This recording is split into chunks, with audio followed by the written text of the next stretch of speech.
Hello प्यारे दोस्तों, आज हम दिल का क्या कसूर एक दर्द भरी प्रेम कहानी का 9वां भाग लेकर आ गए हैं। तो चलिए आज की कहानी को शुरू करते हैं। मुस्कुराते हुए कहा, ये जगह वाकई में कितनी खूबसूरत है। तभी किसी ने श्री के कंधे पर हाथ रखते हुए कहा, और उससे भी ज्यादा खूबसूरत तुम हो श्री। श्री ने सिर घुमाकर उस शख्स को देखा और उसे देखकर श्री झटके से बेंच से खड़ी हो गई और 2 कदम पीछे हटते हुए बोली, तुम यहाँ क्या कर रहे हो? श्री के पीछे कोई और नहीं, अभय रायचंद्र खड़ा हुआ था, जो अजीब सी स्माइल लस्ट भरी नजरों के साथ श्री को ऊपर से नीचे तक देख रहा था।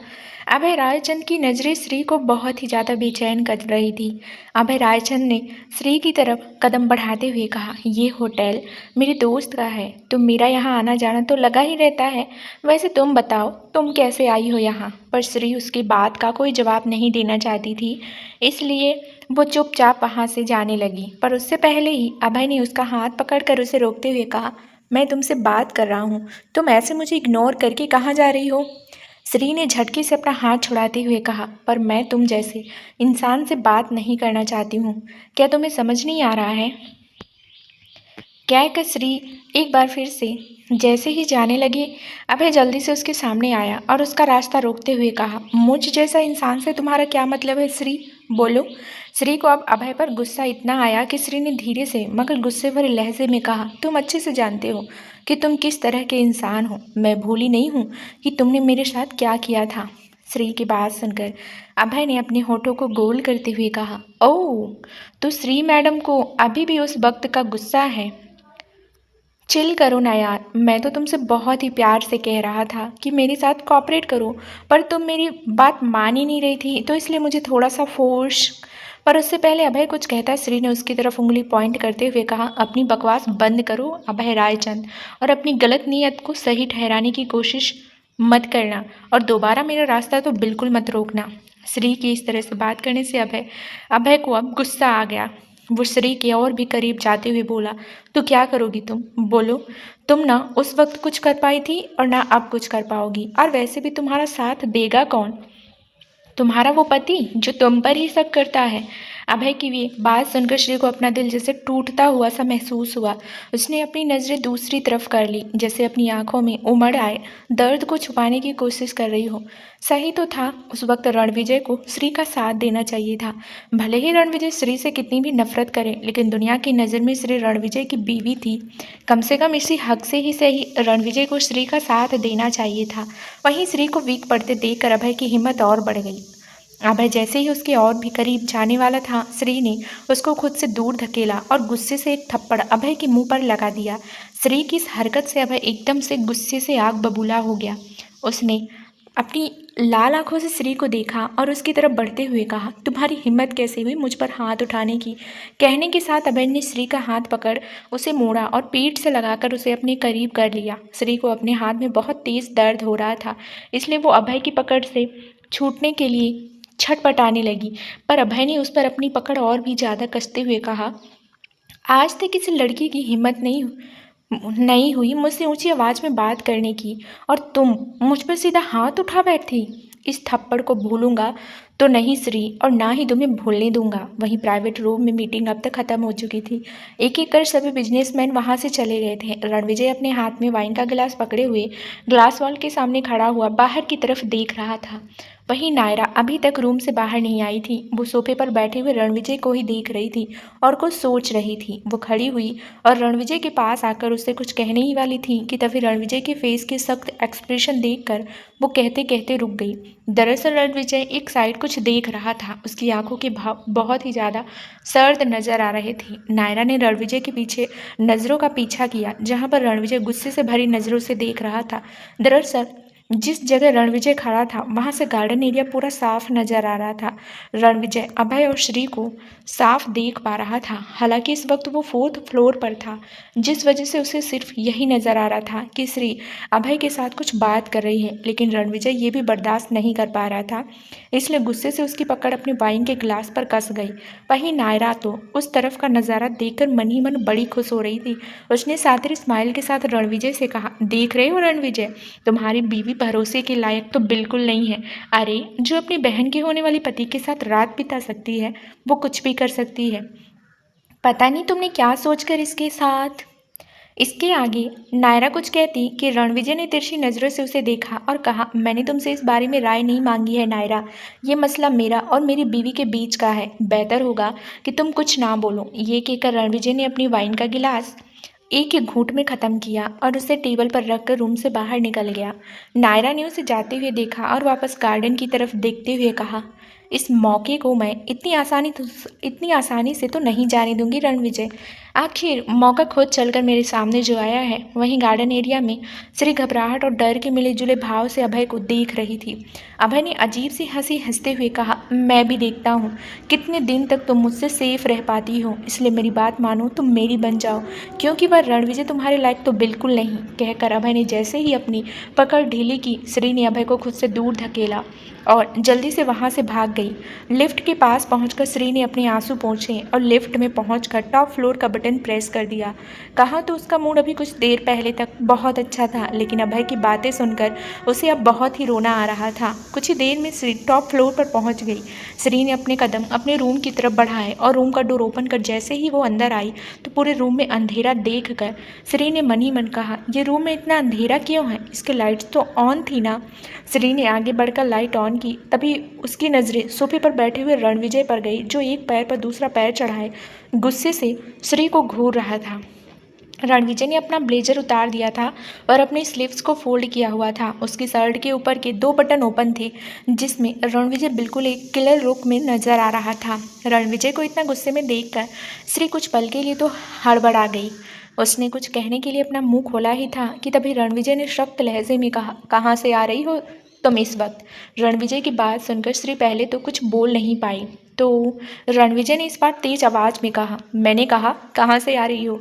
मैंने तुम्हें बाहर मेरा वेट करने के लिए कहा था ना, पर तुम आवारागर्दी करने के लिए चली गई। रणविजय की बात सुनकर श्री अटकते हुए बोली, नहीं, वो मैं नीचे गार्डन में। तभी रणविजय एकदम तेज आवाज में चिल्लाते हुए खड़ा हुआ, नीचे गार्डन में किससे मिलने गई थी? श्री, बोलो। श्री ने हैरानी से रणविजय की तरफ देखते हुए कहा, आप कहना क्या चाहते हैं? मैं बाहर किससे मिलने जाऊंगी? रणविजय ने अपने कदम उसकी तरफ बढ़ाते हुए कहा, मुझसे झूठ बोलने की कोशिश मत करना श्री, मैंने खुद अपनी आंखों से देखा है।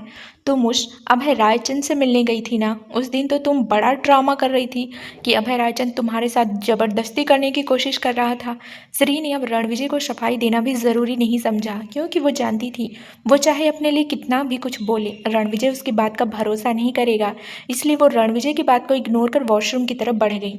रणविजय ने उसे जाते हुए देखा तो गुस्से से अपनी मुट्ठियां कसते हुए चिल्लाया, मैंने कहा श्री रुक जाओ, मेरी बात का जवाब दिए बिना नहीं जाओगी। पर श्री अब तो वॉशरूम में जा चुकी थी और वॉशरूम का डोर अंदर से बंद करके दरवाजे से सटकर खड़ी हो गई। इस वक्त उसका दिमाग बहुत खराब हो रहा था और यहाँ रणविजय के सवाल उसे परेशान कर रहे थे। बाहर रणविजय ने जोर से डोर पीटते हुए कहा, मैंने कहा श्री डोर ओपन करो। श्री ने अपने दोनों कानों पर हाथ रखा और दरवाजे से सटकर ही वहीं घुटने मोड़ कर बैठ गई। रणविजय काफ़ी देर तक डोर को पीटता रहा, लेकिन जब श्री ने डोर ओपन नहीं किया तो फ्रस्ट्रेशन से रणविजय बालकनी की तरफ चला गया। श्री वॉशरूम के मिरर के सामने खड़ी हुई पानी की छींटें मुंह पर मारते हुए खुद को रिलैक्स करने की कोशिश कर रही थी। श्री का चेहरा आंसुओं से पूरी तरह से भीग गया था। जहाँ कुछ देर पहले श्री के फेस पर एक रौनक नजर आ रही थी, वो रौनक तो कहीं गायब हो गई थी। उसे बार बार अभय की कही हुई बातें याद आ रही थी और रणविजय पर गुस्सा भी आ रहा था कि उस दिन रणविजय को श्री का साथ देना चाहिए था। अगर वो उसका साथ देता तो अभय की इतनी हिम्मत नहीं होती श्री से इतनी ज़्यादा बकवास बातें करने की। कुछ देर बाद श्री को थोड़ा बेटर फील हुआ तो वो वॉशरूम का डोर ओपन कर बाहर आ गई। रूम से कोई आवाज़ नहीं आ रही थी तो श्री को लगा कि रणविजय वहाँ से चला गया होगा। श्री का ध्यान बालकनी की डोर की तरफ नहीं गया। उसने अपने कदम बालकनी की तरफ बढ़ा दिए, क्योंकि वो कुछ देर बालकनी में बैठना चाहती थी। उसे नहीं पता था कि रणविजय अभी बालकनी में ही है। श्री जैसे ही बालकनी में आई, उसकी नज़र रेलिंग के पास खड़े हुए रणविजय पर गई, जो सामने की तरफ देखते हुए स्मोक कर रहा था। रणविजय को जब किसी की नज़रें खुद पर महसूस हुई तो उसने सर घुमाकर श्री की तरफ देखा।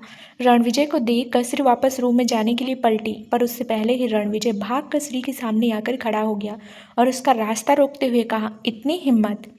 किसे दिखा रही हो श्री? श्री ने कहा, अगर मुझे हिम्मत दिखानी होती तो सबसे पहले मैं आपको छोड़कर चली जाती। इस तरह से आपके जबरदस्ती अपने साथ रखने से आपके साथ नहीं रह रही होती। रणविजय श्री के ऐसे जवाब देने पर रणविजय कुछ पल के लिए तो हैरान हुआ। वहीं श्री जैसे ही रणविजय के बगल से जाने लगी, रणविजय ने उसकी बाह पकड़कर उसे अपने सामने करते हुए कहा, मेरी बात अभी खत्म नहीं हुई है। तुम गार्डन में उस अभय के साथ क्या कर रही थी?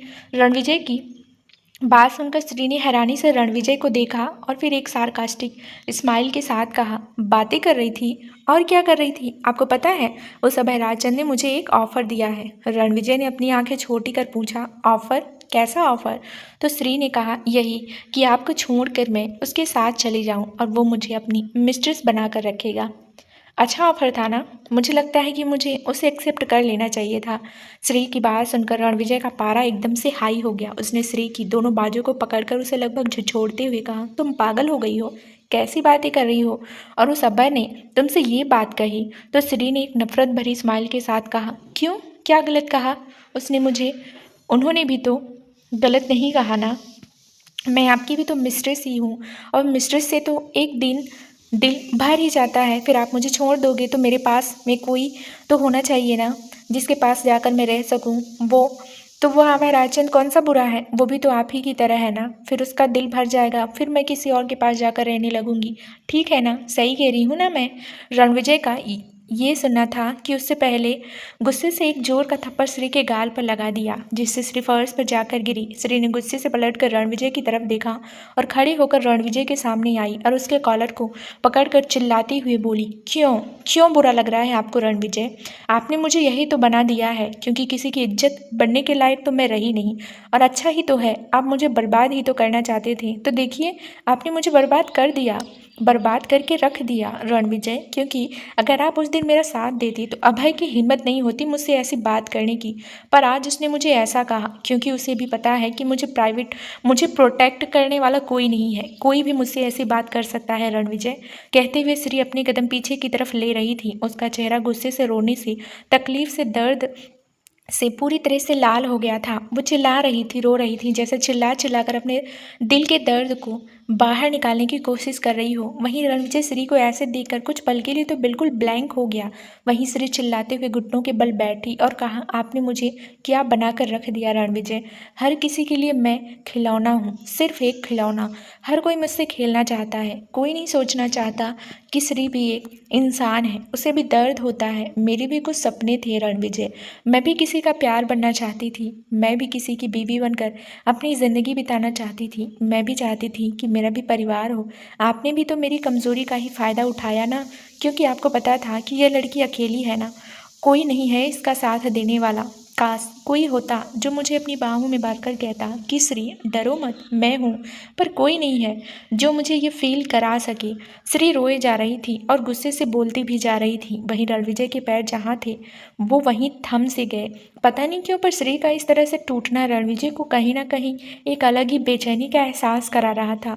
वो तो हमेशा ही यही चाहता था ना कि श्री का ऐसा ही रोना, श्री को ऐसे ही दर्द में देखना। फिर क्यों आज उसे भी श्री का दर्द बेचैन कर रहा था। उसने अपने कदम श्री की तरफ बढ़ाए और श्री की बाह पकड़कर उसे खड़े करते हुए कहा, चुप हो जाओ श्री, तुम्हारी इस तरह से रोने से मुझ पर कोई फर्क नहीं पड़ने वाला।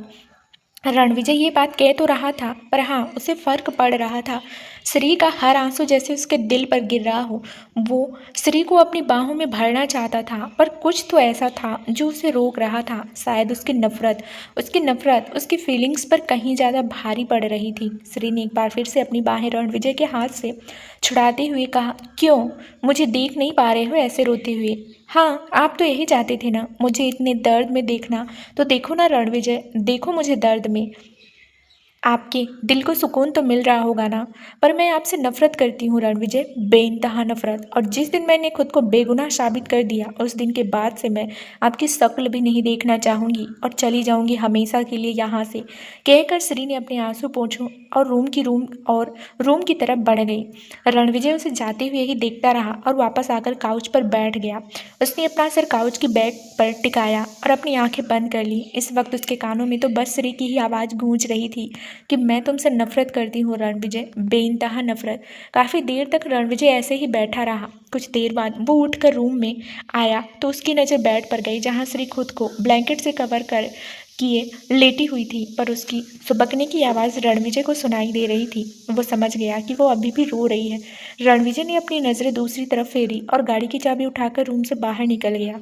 रूम का डोर बंद होने की वजह से और आवाज़ सुनकर श्री ने धीरे से ब्लैंकेट को अपने चेहरे से नीचे किया और डोर की तरफ देखने लगी और वापस अपनी आंखें बंद कर ली। रोते रोते ही श्री को नींद आ गई। उसकी नींद तब जाकर खुली जब उसे भूख का एहसास हुआ। सुबह के वक्त उसने सिर्फ ब्रेकफास्ट किया था और दोपहर का लंच वो कर नहीं पाई थी। अब उसे बहुत तेज भूख लग रही थी। वो उठकर बैठ गई और कुछ सोचने लगी। तभी उसे याद आया कि सुबह के वक्त किस तरह से वो रणविजय पर गुस्से से चिल्ला रही थी। ये याद कर श्री ने खुद से कहा, हे भगवान, मैं खुद को कंट्रोल क्यों नहीं कर पाई। और रणविजय को तो इस वक्त बहुत गुस्सा आ रहा होगा ना, लेकिन उन्होंने मुझे उस वक्त कुछ कहा क्यों नहीं, और वो तो चुपचाप यहाँ से चले गए। वरना पहले तो अगर मैं ऐसा कुछ करती तो। तभी श्री को अपने गाल में दर्द का एहसास हुआ और उसके हाथ अपने गाल पर चले गए। रणविजय ने जिस गाल पर उसे थप्पड़ मारा था उसे उस जगह पर दर्द हो रहा था। श्री ने दर्द से कराहते हुए कहा, रणविजय ने इतनी जोर से थप्पड़ मारा है, अभी तक दर्द हो रहा है। श्री ने फिर भोलेपन से कहा, हर कोई मुझे दर्द क्यों पहुंचाना चाहता है। सब मुझे दर्द पहुंचाते हैं, कुछ भी कह कर चले जाते हैं, और रणविजय तो मुझ पर हाथ भी उठा देते हैं बिना ये सोचे कि मुझे दर्द भी होता होगा। कहते हुए श्री की आवाज़ रूंध गई। तभी रूम का डोर ओपन होने की आवाज़ आई और श्री की नज़रें डोर की तरफ गई। रणविजय रूम से अंदर आया और उसने जब श्री की तरफ देखा तो अपनी गाल पर हाथ रख नम आँखों से उसे ही देख रही थी। रणविजय को देखकर श्री वापस बेड पर लेट गई और खुद को ब्लैंकेट से कवर कर लिया। रणविजय ने अपने कदम श्री की तरफ बढ़ाए और झटके से उसके ब्लैंकेट को हटाकर उसे बैठने के लिए कहा। उठकर बैठो। श्री ने कसकर अपनी आंखें बंद की और कहा, मुझे नहीं बैठना और ना ही मुझे आपसे कोई बात करनी है। कहकर श्री ने अपना चेहरा पिलो में घुसा लिया। रणविजय ने अपना सिर ना में हिलाया। उसके बगल में बैठकर श्री की बाह पकड़कर उसे बैठाते हुए कहा, मेरे सामने ये नखरे मत दिखाना। तुम क्या सोच रही होगी, तुम्हें मैं मनाऊंगा? कभी नहीं।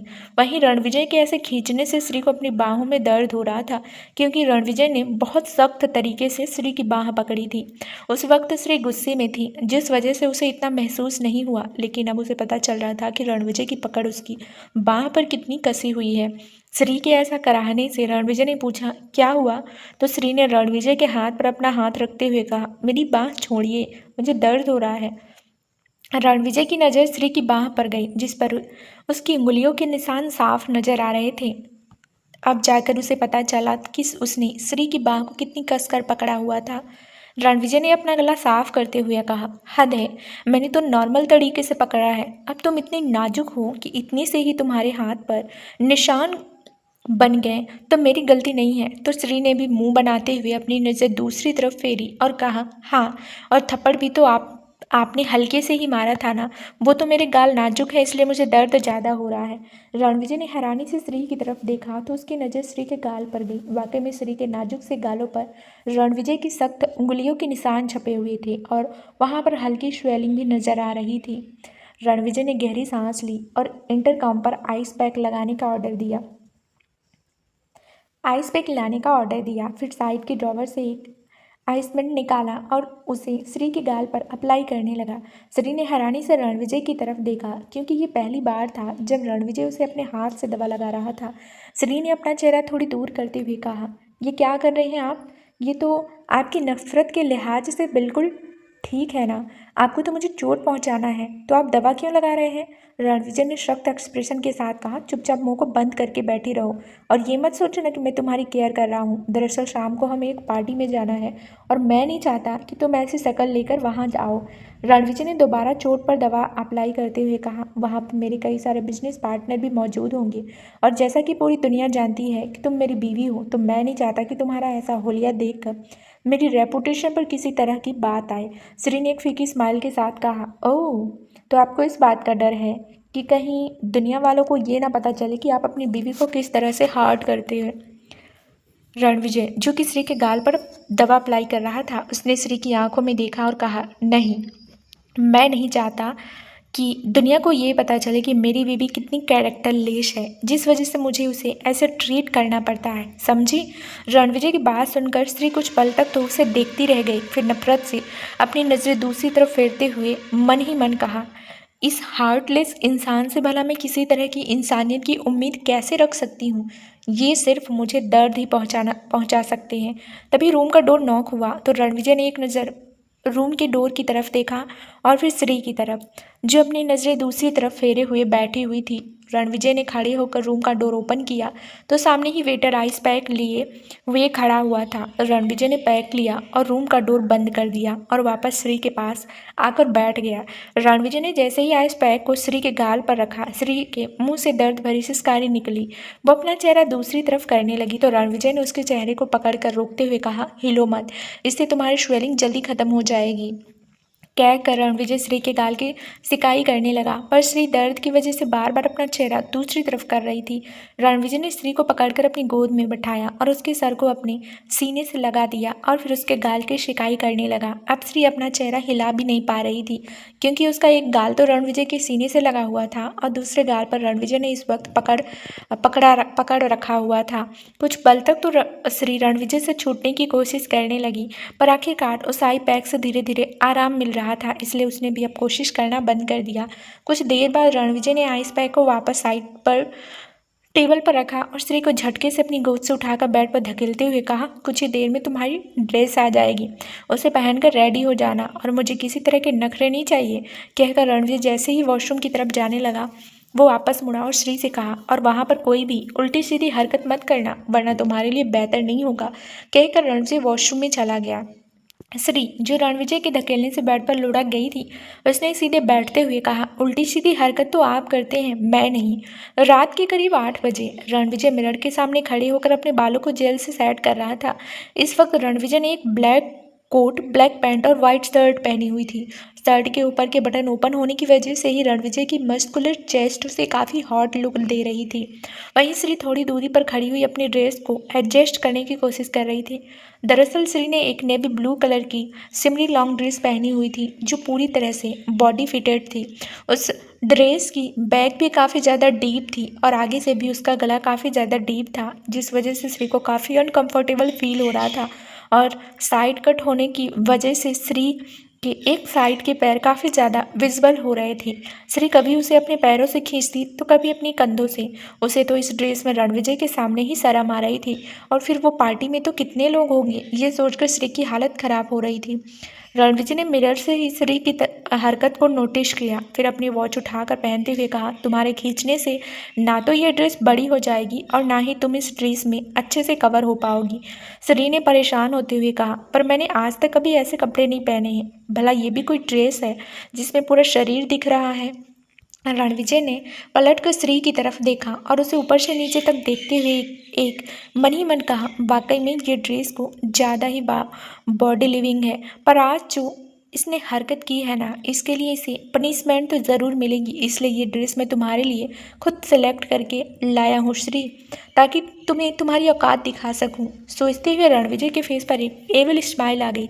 उसने श्री की तरफ बढ़कर श्री की कमर को थाम अपने करीब किया और उसके चेहरे को इंटेंस नज़रों से देखते हुए कहा, वहाँ और भी लड़कियों ने ऐसी ड्रेस पहनी होगी तो तुम उनसे अलग नहीं लगोगी, इसलिए कंफर्टेबल रहो। श्री ने रिक्वेस्ट भरी नज़रों से रणविजय की तरफ देखा, जैसे वो कहना चाह रही हो कि प्लीज़ उसे कोई दूसरी ड्रेस पहनने दो, पर रणविजय ने उसे इग्नोर करते हुए कहा, अब वक्त हो चुका है, चलो। कहकर रणविजय उसे कमर से थामे ही रूम से बाहर ले गया। श्री अभी भी बार बार अपनी ड्रेस को एडजस्ट करने की कोशिश कर रही थी, पर रणविजय के फेस पर एक डेविल स्माइल थी, जैसे उसके दिमाग में बहुत कुछ चल रहा हो, शायद कुछ ऐसा जो श्री के लिए तो बिल्कुल सही नहीं था। कुछ ही देर बाद वो लोग पार्टी हॉल में पहुंच गए। पार्टी में पहुंचते ही सभी की नज़रें रणविजय और श्री पर जाकर थम गई। वाकई में उस पार्टी में अगर कोई कपल सबसे ज़्यादा हॉट और मेड फॉर ईच अदर लग रहा था तो वो श्री और रणविजय ही थे। जहां सभी लोग इन दोनों की जोड़ी की तारीफ कर रहे थे, वहीं नायरा तो श्री को रणविजय के साथ देखकर अंदर ही अंदर कोड़ रही थी। श्री वाकई में उस पार्टी में मौजूद हर लड़की से कहीं ज़्यादा खूबसूरत और अट्रैक्टिव लग रही थी। शायद इस पार्टी में कोई मर्द ऐसा होगा जो श्री को पाने की चाह न रख रहा हो। वहीं जहाँ मौजूद लड़कियों की हालत रणविजय को देखकर खराब हो रही थी, वो खुद तो श्री की खूबसूरती से इम्प्रेस हो ही रही थी, लेकिन कहीं ना कहीं उन्हें श्री से जलन भी हो रही थी कि इतना खूबसूरत आदमी श्री के साथ है जिसकी एक झलक पाने के लिए लड़कियां दिलो जान से न्यौछावर हो जाए। रणविजय ने श्री की तरफ देखा जो अभी भी चेहरे से थोड़ी परेशान नजर आ रही थी। रणविजय ने हल्का सा झुककर श्री से कहा, अपने फेस का एक्सप्रेशन ठीक करो, ऐसे जता रही हो जैसे तुम्हें किडनैप करके लेकर आया हूँ। श्री ने रणविजय की तरफ देखा और फिर वापस सामने की तरफ देखते हुए कहा, पर आप मुझे ज़बरदस्ती तो लेकर आए हैं ना। आपको पता है कि मुझे ये ड्रेस काफ़ी अनकम्फर्टेबल फील करा रही है। फिर भी रणविजय ने मुस्कुराते हुए कहा, हाँ फिर भी मैं हर वो काम करूँगा जिससे तुम अनकम्फर्टेबल फील करो। कहकर रणविजय ने श्री की तरफ कमर को और टाइट पकड़ा और आगे बढ़ गया। इस पार्टी में अभय भी मौजूद था, जो ड्रिंक करते हुए लस्ट भरी नजरों से श्री को देख रहा था। आज श्री को देखकर उसे पाने की चाह अभय के दिल में और भी ज़्यादा बढ़ गई थी। श्री को वहाँ मौजूद और आदमियों की नज़रें खुद पर इस तरह से महसूस कर और भी ज़्यादा एम्बेरसमेंट फील हो रही थी। उसका तो दिल कर रहा था कि वो पार्टी में भाग ही जाए, वो पार्टी से भाग ही जाए। हालांकि उसने देखा था कि वहाँ मौजूद और लड़कियों ने तो इससे भी कहीं ज़्यादा रिवेलिंग ड्रेस पहनी हुई थी, पर श्री ने पहली बार ऐसे ड्रेस पहनी हुई थी तो उसे अच्छा सा फील नहीं हो रहा था।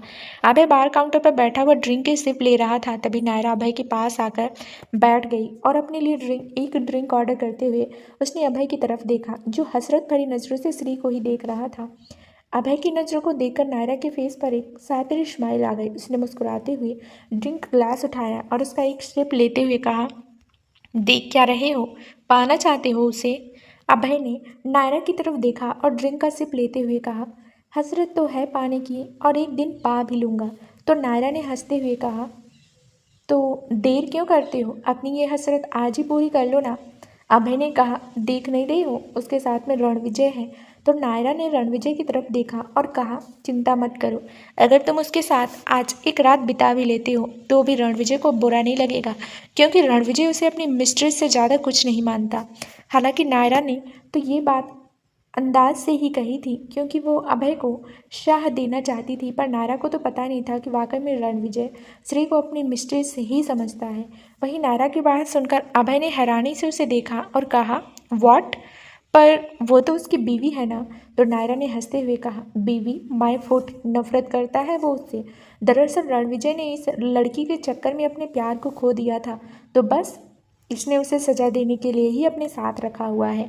वैसे तुमने पिछली पार्टी में देखा था ना कि रणविजय ने किस तरह से तुम्हें कुछ ना कहकर इसी लड़की को टॉर्चर किया था। अभय को याद आया कि किस तरह से रणविजय ने अभय से कुछ भी नहीं कहा था और उल्टा श्री की बात सुने बिना ही उस पर हाथ भी उठा दिया था। ये सोचकर तो अभय ने स्माइल करते हुए कहा, सही कह रही हो तुम, तो फिर आज रात मेरी इस लड़की के साथ ही बीतेगी। और यकीन मानो, इतनी खूबसूरत लड़की को मैं अपनी बाहों में लेने के लिए काफ़ी बेचैन हूँ। नायरा यही तो चाहती थी। और अभय को अपनी बातों में आता देख नायरा के फेस की स्माइल और बड़ी हो गई। उसने मन ही मन कहा, आखिर मेरा तीर सही निशाने पर लगा। इस श्री को रणविजय की लाइफ से दूर करने के लिए मुझे जो कुछ भी करना पड़े मैं करूँगी। फिर उसने मुस्कुराते हुए अभय से कहा, तुम अगर चाहो तो तुम्हारी इस विश को पूरी करने में मैं तुम्हारा साथ दे सकती हूँ। अभय जो अपनी ड्रिंक कर रहा था, उसने कन्फ्यूजन से नायरा की तरफ देखा और पूछा, और तुम मेरा साथ क्यों दोगी। तो नायरा ने अपने हाथ में पकड़ी हुए ग्लास को हल्का सा घुमाते हुए उसमें मौजूद ड्रिंक को देखते हुए कहा, बस इसलिए जैसे तुम उसे उस लड़की को पाना चाहते हो, मैं रणविजय को पाना चाहती हूँ और मैं खुद चाहती हूँ कि वो लड़की रणविजय की लाइफ से दूर हो जाए। बोलो, दोगे मेरा साथ। नायरा की बात सुनकर अभय के फेस पर भी एक सातिर वाली स्माइल आ गई और उसने तिरछी नजरों से श्री की तरफ देखा और मन ही मन कहा, आज की रात मेरी सबसे खूबसूरत रातों में से एक होगी श्री, जब तुम मेरी बाहों में होगी। और वहीं श्री इन सब बातों से अनजान रणविजय के साथ खड़ी हुई थी। तभी अनुराग ने रणविजय के पास आकर कहा, सर मीटिंग के लिए सभी लोग आपका रूम में इंतजार कर रहे हैं। अनुराग ने कहा, ठीक है तुम जाओ, मैं अभी आ रहा हूँ। रणविजय ने श्री की तरफ देखते हुए कहा, तुम यहीं बैठकर मेरा वेट करो, मेरी एक ज़रूरी मीटिंग है, उसे ख़त्म करके वापस लौटता हूँ। श्री ने कहा, मैं यहाँ अकेले, मैं तो यहाँ किसी को जानती भी नहीं हूँ। तो रणविजय ने कहा, तुम्हें किसी से जान पहचान बढ़ाने की ज़रूरत नहीं है, चुपचाप सोफे पर बैठी रहो और कहीं जाने के बारे में सोचना भी मत, कहकर रणविजय ने अपने कदम अनुराग के साथ आगे बढ़ा दिए। श्री ने मन महसूस कर उसे जाते हुए देखा और जाकर चुपचाप सोफे पर बैठ गई। रणविजय सीढ़ी तक पहुंचा ही था, उसने पलटकर एक बार श्री की तरफ देखा जो सोफे पर बैठी हुई आसपास देख रही थी। श्री को देखकर रणविजय के होठों पर एक रहस्यमयी स्माइल आई और वो वापस सीढ़ियां चढ़कर ऊपर चला गया। रणविजय आगे आगे चल रहा था और अनुराग पीछे पीछे। रणविजय ने अपना कोट ठीक करते हुए कहा, जैसा मैंने कहा था वैसा समझा दिया ना उसे? अनुराग ने जल्दी जल्दी चलते हुए कहा, जी बॉस, मैंने उसे अच्छे से समझा लिया है कि उसे सिर्फ श्री मैडम को डराना है, अपनी लिमिट क्रॉस नहीं करनी। रणविजय ने कहा, गुड, कहकर रणविजय ने एक रूम का डोर ओपन किया और अंदर चला गया। उसके पीछे ही अनुराग भी रणविजय के साथ रूम के अंदर एंटर कर गया। इसी रूम में उसके कुछ बिजनेस पार्टनर के साथ इंपॉर्टेंट मीटिंग होनी थी और एक डील भी साइन होनी थी। दरअसल ये पार्टी इसी डील के साइन होने की खुशी में ही की गई थी। वहीं दूसरी तरफ से सोफे पर बैठे हुए साथ में सॉफ्ट ड्रिंक का गिलास पकड़े हुए आसपास देख रही थी और बीच बीच में अपने फ़ोन को भी देख रही थी। उसका एक बार मन हुआ कि वो पार्टी छोड़कर यहाँ से चली जाए, पर ऐसा करके वो रणविजय को गुस्सा नहीं दिलाना चाहती थी, इसलिए इस पार्टी में रुकना उसकी मजबूरी थी। तभी एक आदमी अपने हाथ में ड्रिंक का गिलास पकड़े हुए श्री के पास आकर बैठ गया और अपना गला साफ करते हुए बोला, क्या मैं आपको कंपनी दे सकता हूँ? श्री ने नज़रें उठाकर उस आदमी की तरफ देखा और थोड़ा दूर खिसक कर बैठते हुए बोली, नहीं, मुझे आपकी कंपनी की ज़रूरत नहीं है, कहकर श्री वापस अपने फ़ोन में देखने लगी। तो उस आदमी ने थोड़ा और श्री के पास खिसकते हुए कहा, आप मुझे देखकर इतना अनकंफर्टेबल क्यों फील कर रही हैं? मैं तो सिर्फ आपसे बात करना चाह रहा था। तो श्री ने अपनी नज़र उठाकर वापस उस आदमी की तरफ देखा और कहा, मुझे आपसे बात करने में कोई इंटरेस्ट नहीं है, और वैसे भी मेरे हस्बैंड भी इसी पार्टी में मौजूद हैं और उन्हें बिल्कुल नहीं पसंद है कि मेरा किसी भी अनजान आदमी से बात करना। तो प्लीज़, आपको अगर किसी और को कंपनी देनी हो तो आप दीजिए, कहकर श्री जैसे उठकर वहाँ से जाने लगी तो वो आदमी भी खड़ा हुआ और श्री से कहा, आप मुझसे इतना रूडली बात क्यों कर रही हैं? क्या मैंने आपसे किसी तरह की बदतमीजी की है?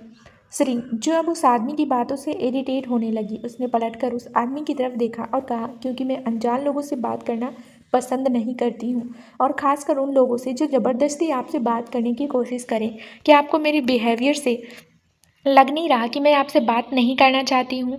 श्री की बात सुनकर उस आदमी ने कहा, ओके फाइन, इतना गुस्सा क्यों हो रही हो? जा रहा हूँ, मैं तो सिर्फ तुमसे थोड़ी बातचीत करने ही आया था, पर तुम तो नाराज़ हो गई।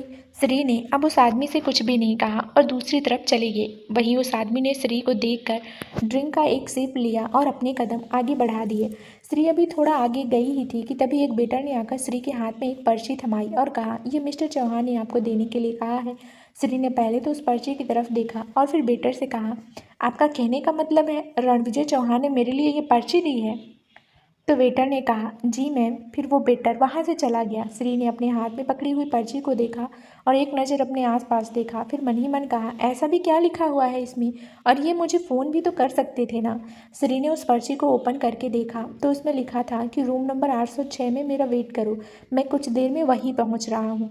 श्री ने उस पर्ची को मुट्ठी में भींचते हुए कहा, हमारे रूम का नंबर तो कुछ और है ना, फिर उन्होंने इस रूम में मुझे वेट करने के लिए क्यों कहा है? सोचकर श्री ने अपने फ़ोन में रणविजय का नंबर डायल किया। सामने से रणविजय ने फ़ोन पिक नहीं किया।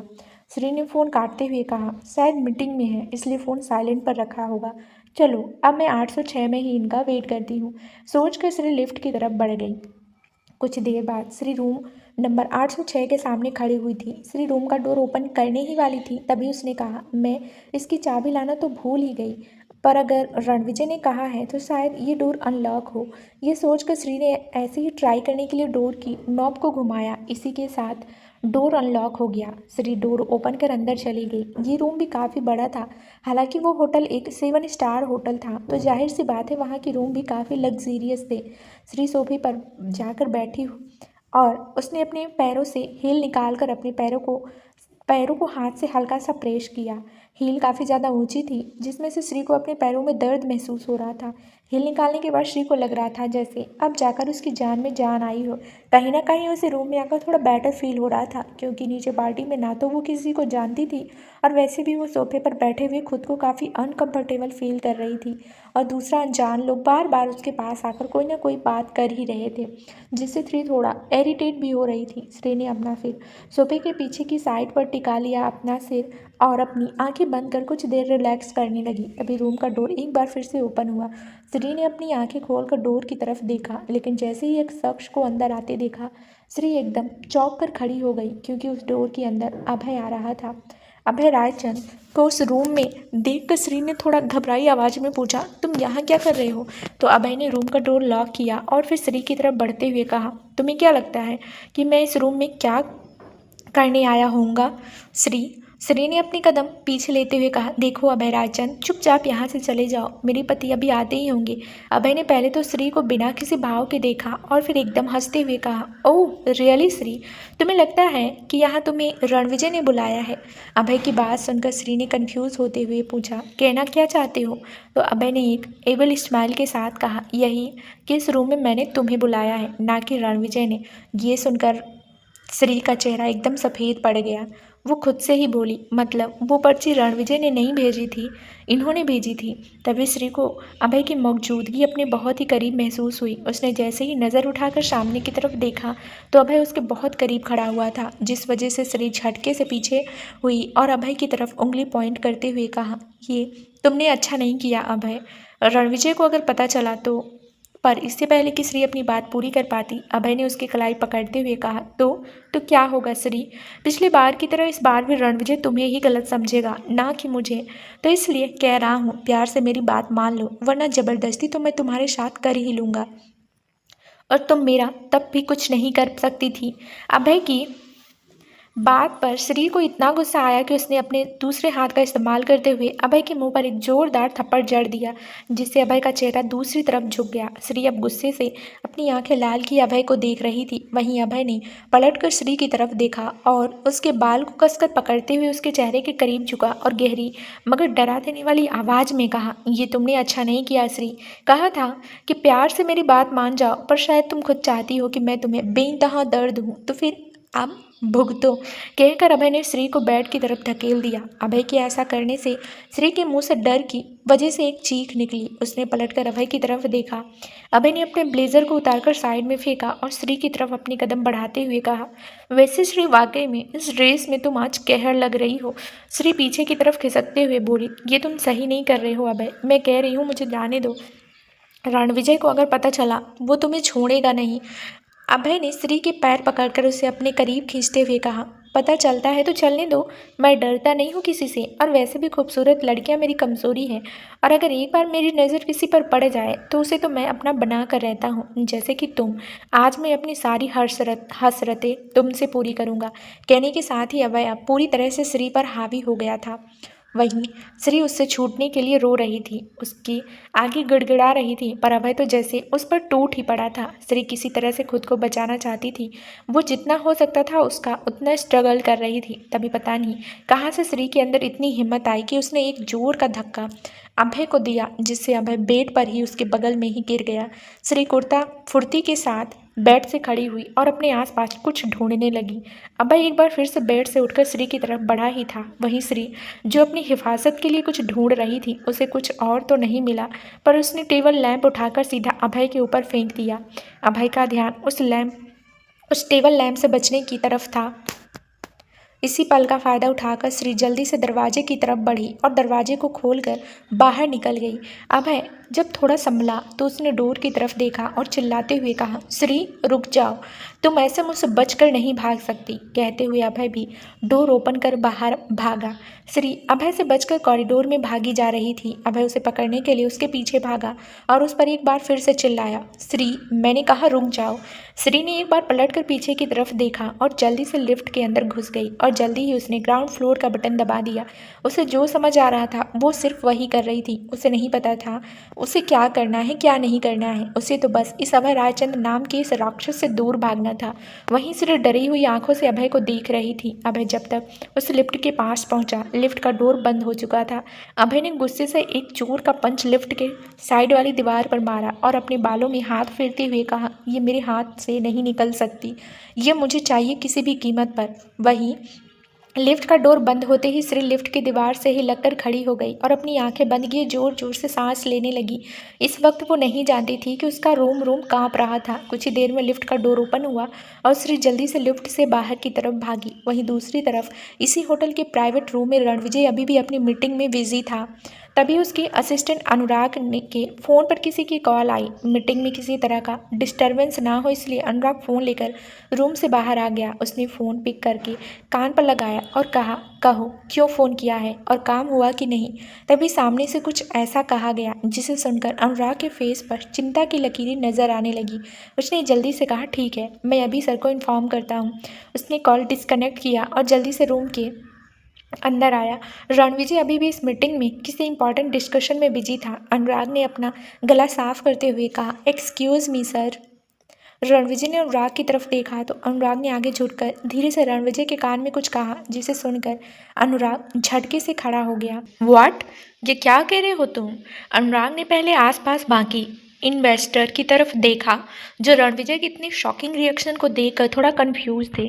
अनुराग ने बात संभालते हुए कहा, वो थोड़ी इमरजेंसी थी इसलिए हमें मीटिंग को पोस्टपोन करनी होगी। Excuse me. फिर रणविजय से धीरे से कहा, सर हम बाहर जाकर बात करते हैं, यहाँ सबके सामने बात करना सही नहीं रहेगा। रणविजय ने एक नज़र उन इन्वेस्टर की तरफ देखा और रूम से बाहर निकल गया। अनुराग भी रूम से बाहर आया। रणविजय ने बाहर आकर पूछा, कहाँ चली गई वो? तो अनुराग ने कहा, सर हमें भी नहीं पता है और हमने जैसा सोचा था वैसा नहीं हुआ, बल्कि हमारे आदमी ने कहा कि जब तक वो उस पार्टी में पहुंचा तब तक मैम वहाँ थी ही नहीं। उसने मैम को हर जगह ढूंढा पर पता नहीं मैम कहाँ चली गई। रणविजय ने फ्रस्ट्रेशन से अपनी बालों में हाथ फेरते हुए कहा, ऐसे कैसे कहीं जा सकती है वो? मैंने उससे कहा था वहीं रहने के लिए। ये हर बार अपनी मनमानी करती है और वही हरकतें करेगी जो मुझे गुस्सा दिलाने के लिए कामयाब हो। तो अनुराग ने कहा, पर सर आप भी तो सही नहीं करने वाले थे ना उनके साथ। अनुराग ने थोड़े डरते हुए ये बात कही थी तो रणविजय ने उसे घूर कर देखा और कहा, क्या मैंने तुमसे पूछा कि मैं सही कर रहा हूँ या नहीं? तुम सिर्फ वही काम करो जिसके ऑर्डर मैं तुम्हें देता हूँ, उससे ज़्यादा नहीं। अब चुपचाप सभी आदमियों से कहो कि उसे ढूंढे। मुझे वो किसी भी कीमत पर सही सलामत मेरी नज़रों के सामने चाहिए। अनुराग ने अपना सिर जल्दी से हाँ में हिलाया और वहाँ से निकल गया। रणविजय ने अपनी पॉकेट से फ़ोन निकाला और किसी को मैसेज किया और फ़ोन वापस पॉकेट में रखा। उसने भी अपने कदम लिफ्ट की तरफ बढ़ा दिए और रणविजय अपने रूम में बेचैनी से इधर उधर चहलकदमी कर रहा था। श्री को गायब हुए 4 घंटे बीत चुके थे पर श्री का कहीं कुछ पता नहीं था। रणविजय ने अपने सारे आदमी हर तरफ श्री को ढूंढने के लिए लगा दिए थे। रात से सुबह होने को आई थी पर श्री का ना ही कुछ पता चला और ना ही किसी तरह की कोई खबर आई। रणविजय की हालत भी इस वक्त सही नहीं लग रही थी। उसके पूरे बाल बिखरे हुए थे, आंखें पूरी तरह से लाल थी और चेहरे पर परेशानी वाले भाव साफ नजर आ रहे थे। कई बार वो फ़ोन करके अपने आदमियों से श्री के बारे में पूछ चुका था पर हर बार हताशा उसके साथ लगी। वो सोफे पर बैठे हुए अपने चेहरे को अपनी हथेलियों से ढके कुछ सोच रहा था कि तभी उसके बगल में रखा हुआ फ़ोन रिंग करने लगा। रणविजय ने जल्दी से फ़ोन की तरफ देखा और उसे देखकर अपने कान पर लगा लिया। सामने की बात सुनकर रणविजय खड़ा हुआ और कॉल डिस्कनेक्ट किया और जल्दबाजी में रूम से बाहर निकल गया। कुछ देर बाद रणविजय जल्दी से भागते हुए गार्डन एरिया में आया। वहीं पर उसके आदमी खड़े हुए थे और अनुराग भी वहीं खड़ा हुआ और रणविजय के आने का वेट कर रहा था। जब उसने रणविजय को वहाँ से आते हुए देखा तो जल्दी से उसके पास गया और कहा, सर मेरे साथ चलिए। रणविजय अनुराग के साथ गया। अनुराग उसे एक जगह लेकर गया। वहीं कोने में ही श्री खुद में ही सिमटी हुई डर से कांप रही थी। इस वक्त उसकी हालत देखने में बहुत बुरी लग रही थी। श्री के कपड़े भी जगह जगह से फटे हुए थे जिसमें उसकी बॉडी काफ़ी हद तक विजिबल हो रही थी। रणविजय ने श्री को जब इस हालत में देखा तो कुछ पल के लिए तो फ्रीज ही रह गया। उसने बिना अनुराग की तरफ देखे ही कहा, तुम जाओ यहाँ से और गार्ड से भी कहो यहाँ से चले जाएं। अनुराग ने कहा, सर मुझे लगता है कि मैम को हॉस्पिटल लेकर जाना चाहिए। रणविजय ने अपना हाथ दिखाकर उसे रोकते हुए कहा, मैंने कहा जाओ यहाँ से। रणविजय ने लास्ट की बात बहुत ही सख्त लहजे में कही थी, जिसे सुनकर अनुराग ने वहाँ से जाना ही सही समझा। उसने पलटकर अपने आदमियों को ऑर्डर देते हुए कहा, चलो यहाँ से। अनुराग और वो आदमी वहाँ से चले गए। रणविजय ने अपने कदम श्री की तरफ बढ़ाए। श्री अपने घुटने मोड़े हुए खुद में ही सिमटी हुई, बिल्कुल खोई खोई सी बैठी हुई थी। रणविजय उसके पास पंजों के बल बैठा और उसने श्री के कंधे पर जैसे ही हाथ रखना चाहा, श्री ने कांपते हाथों से उसके हाथ को दूर झटक दिया और अपनी कांपती हुई आवाज़ में बोली, मुझसे दूर रहना, मुझे हाथ मत लगाओ, मुझे हाथ मत लगाओ, प्लीज़ प्लीज़ मुझे यहाँ से जाने दो। श्री ये बातें बिल्कुल ऐसे बोल रही थी जैसे वो अपने होश में ही ना हो। श्री रणविजय को उससे दूर करते हुए बार बार यही बोले जा रही थी। रणविजय उससे कुछ कहने ही वाला था, तभी उसकी नज़र श्री के गले पर और उसकी बाहों पर बने हुए निशानों पर गई। इसे देखकर उसे समझते देर नहीं लगी कि उसके साथ क्या हुआ होगा।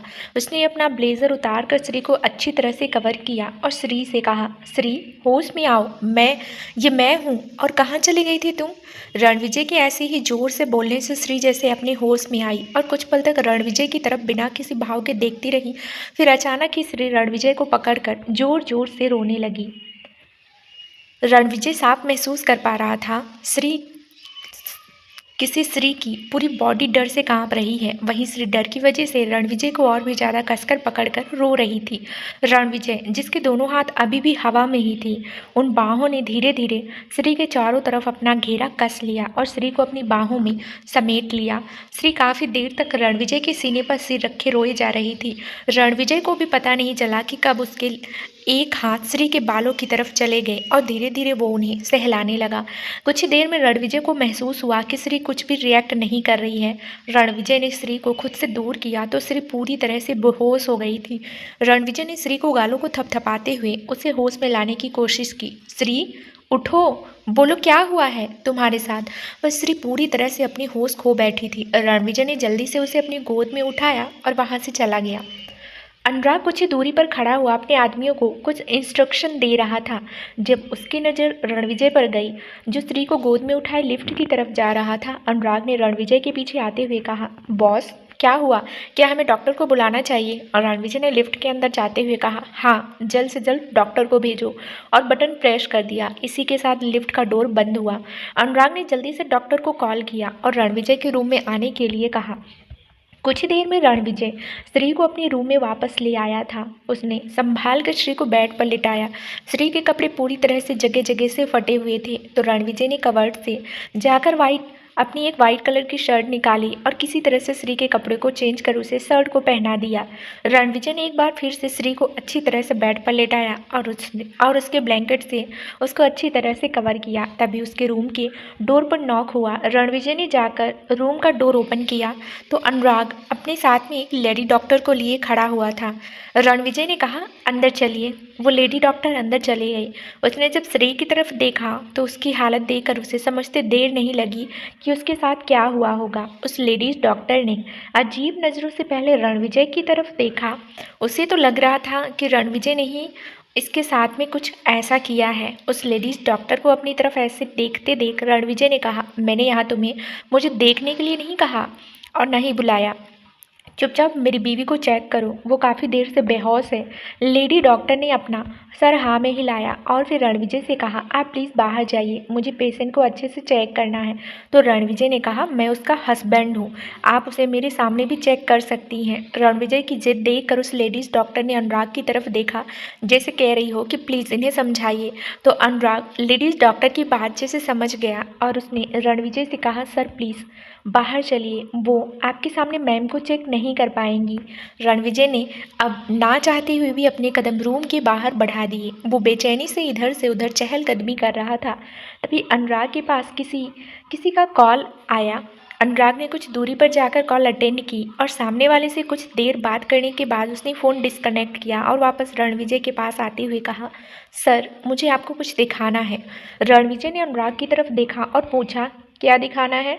तो अनुराग ने अपना फ़ोन पर एक वीडियो प्ले करते हुए कहा कि कल रात की सीसीटीवी फुटेज है, शायद इसे देखकर हमें कुछ समझ आ जाए कि आखिर मैम के साथ ये किसने किया। कहकर अनुराग ने वीडियो प्ले कर दी। उस वीडियो में श्री एक रूम के अंदर जाते हुए नज़र तो आ रही थी, लेकिन उसके बाद की फ़ोटोज़ क्लियर नज़र नहीं आ रही थी।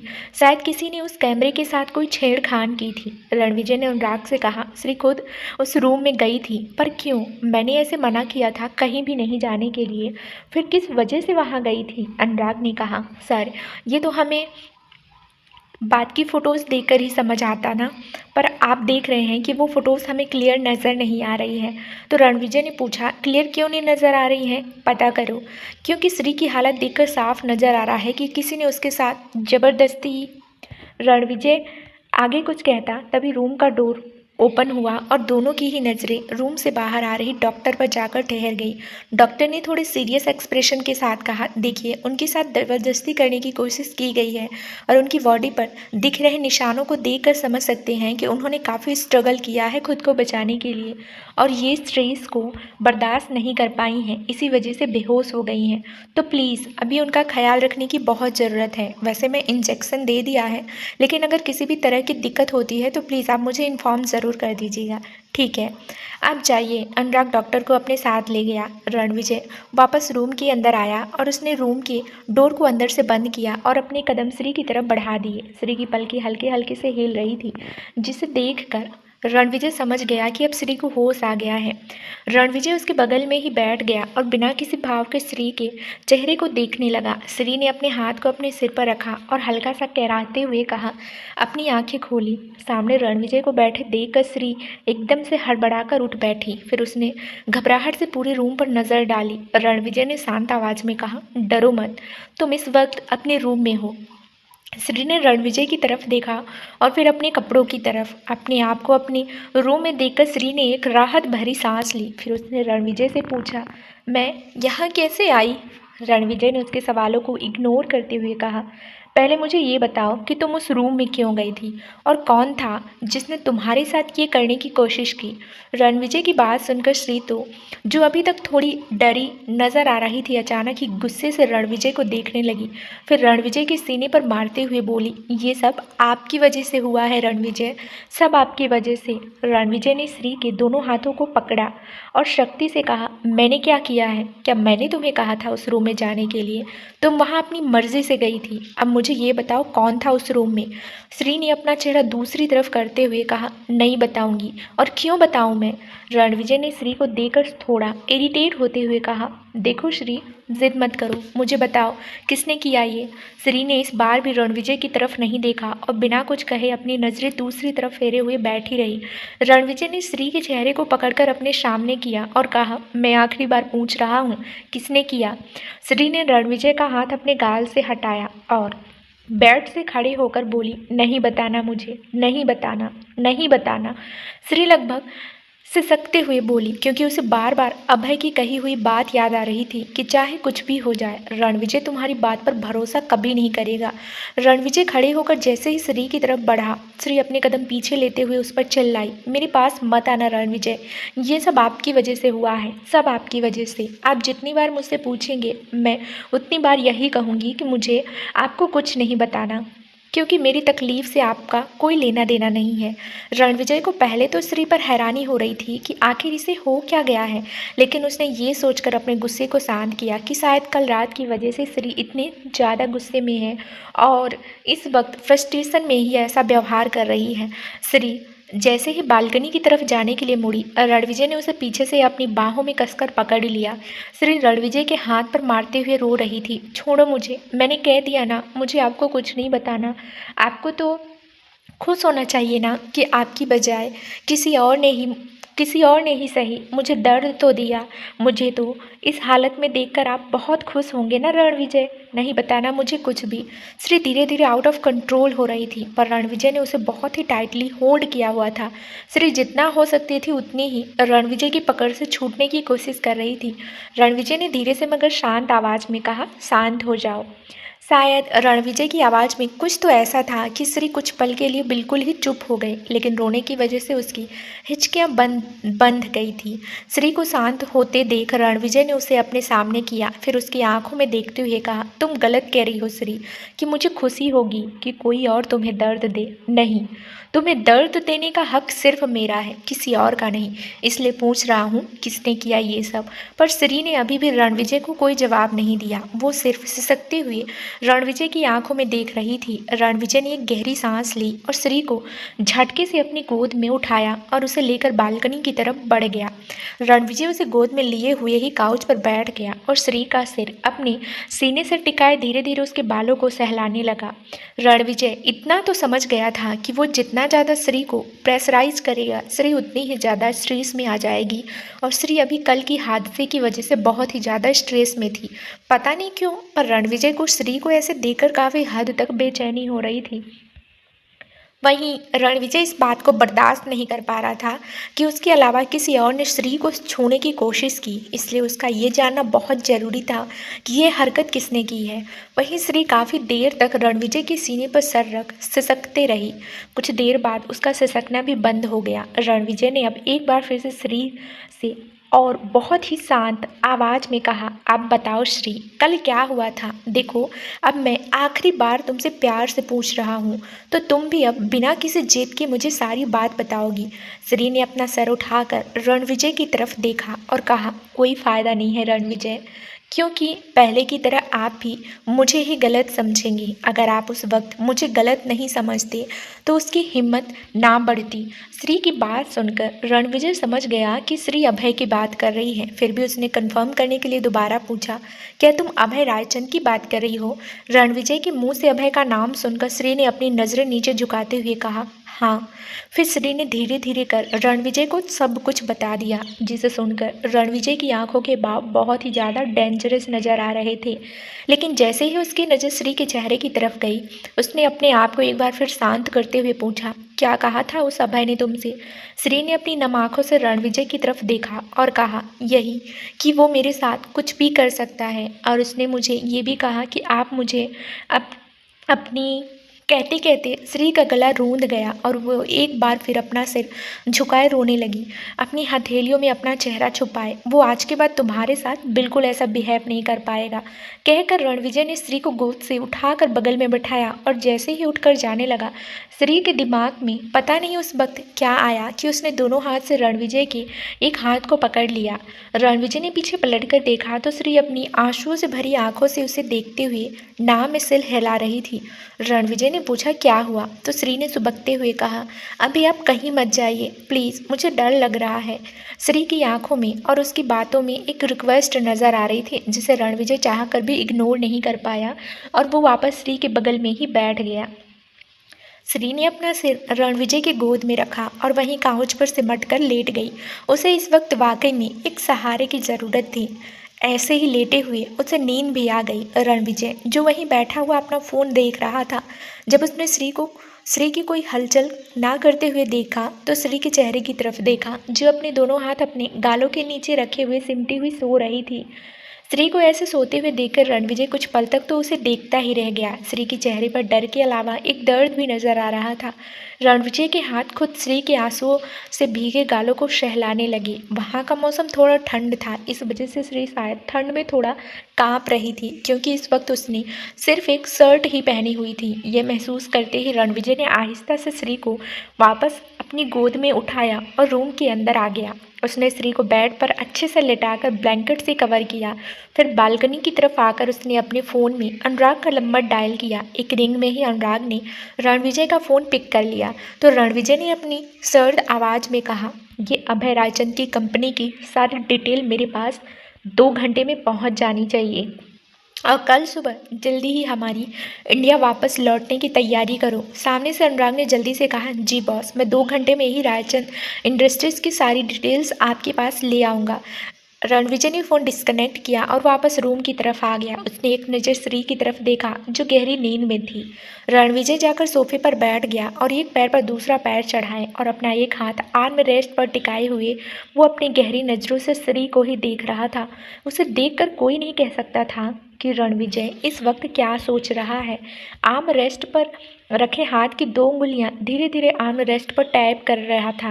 वहीं दूसरी तरफ नायरा बेचैनी से इधर उधर चहलकदमी कर रही थी। वो बार बार अभय का नंबर डायल कर रही थी पर अभय फ़ोन उठा ही नहीं रहा था।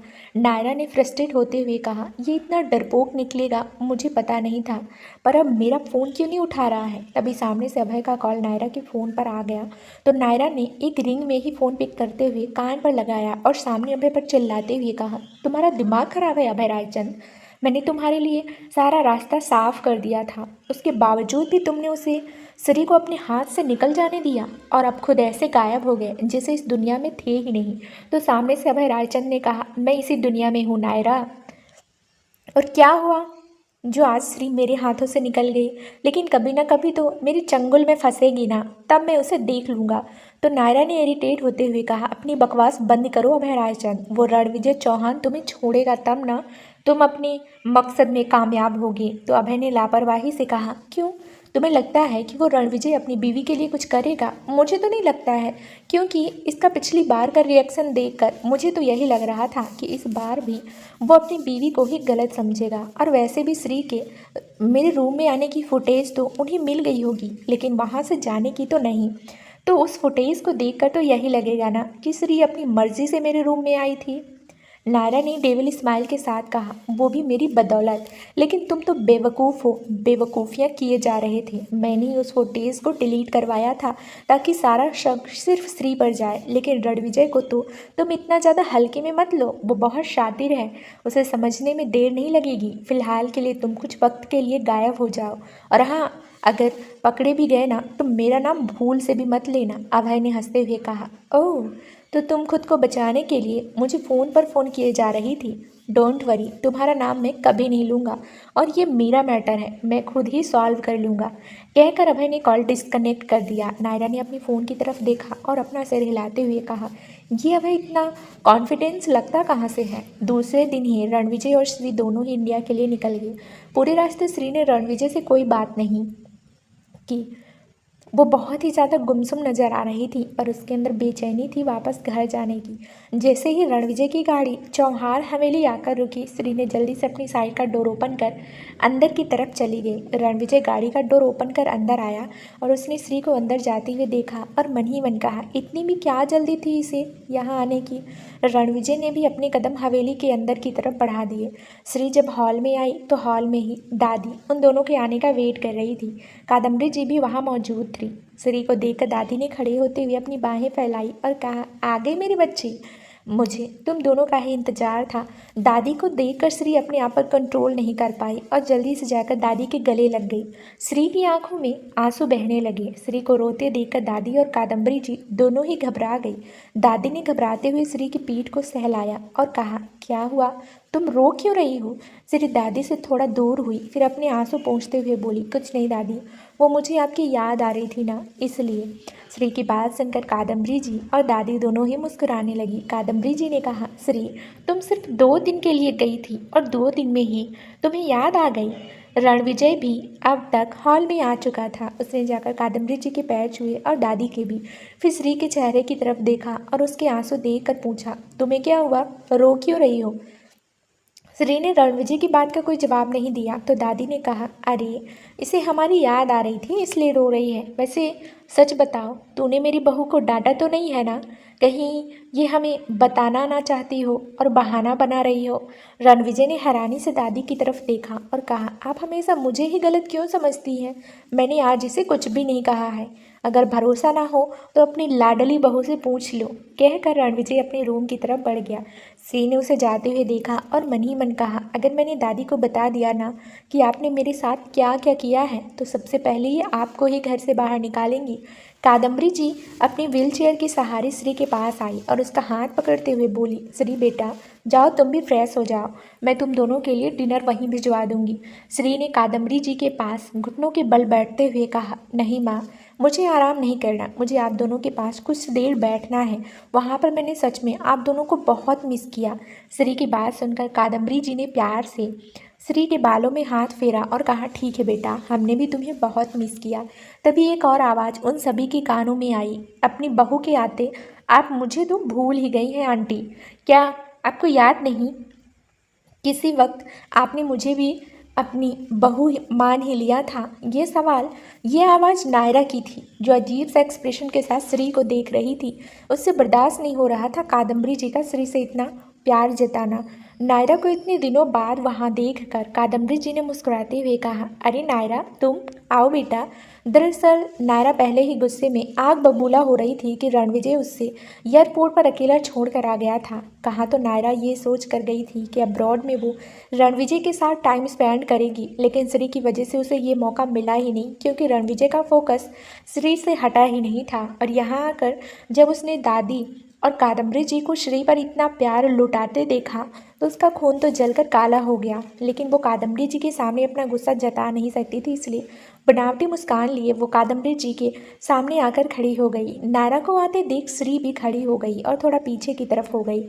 नायरा घुटनों के बल कादम्बरी जी के पास बैठी और उनका हाथ पकड़ते हुए बोली, आंटी, आप तो मुझे बिल्कुल ही भूल गई। क्या आपको बिल्कुल मेरी याद नहीं आती? तो कादम्बरी जी ने कहा, नहीं बेटा, ऐसी बात नहीं है। तुम्हारा जब मन आए तो मुझसे मिलने आ सकती हो। तो नायरा ने कहा, मेरा यहाँ आने का बिल्कुल मन नहीं करता है आंटी, और इसकी वजह आप भी जानती हैं। नायरा की बात सुनकर कादम्बरी जी नायरा से नज़र चुराते हुए बोली, अब उन बातों का कोई मतलब नहीं बनता है नायरा। वहीं दादी, जो अपनी गहरी नज़रों से नायरा को देख रही थी, उन्होंने बिना किसी भाव के कहा, कादम्बरी, ठीक कह रही है नायरा, तुम जैसा सोच रही हो अब वैसा बिल्कुल नहीं हो सकता है। हाँ, तुम किसी मेहमान की तरह ज़रूर यहाँ पर हमसे मिलने आ सकती हो, उसके लिए तुम्हें कोई रोक टोक नहीं है। अपने लिए मेहमान शब्द सुनकर नायरा का चेहरा अजीब सा हो गया। कहाँ तो वो इस घर की मालकिन बनना चाहती थी और कहाँ वो सिर्फ मेहमान बन के रह गई थी। नायरा पर इतनी जल्दी हार नहीं मानना चाहती थी। उसने सीधे खड़े होते हुए कहा, आंटी, मैं कुछ दिन यहाँ रहना चाहती हूँ। वो क्या है ना कि मॉम डैड यहाँ नहीं है, वो अब्रॉड गए हुए हैं, और फिर इतने बड़े मैंसन में मेरा अकेले रहने का बिल्कुल मन नहीं है। नायरा की बात सुनकर श्री और दादी हैरानी से उसे देखने लगी। वहीं कादम्बरी जी कुछ सोच में पड़ गई।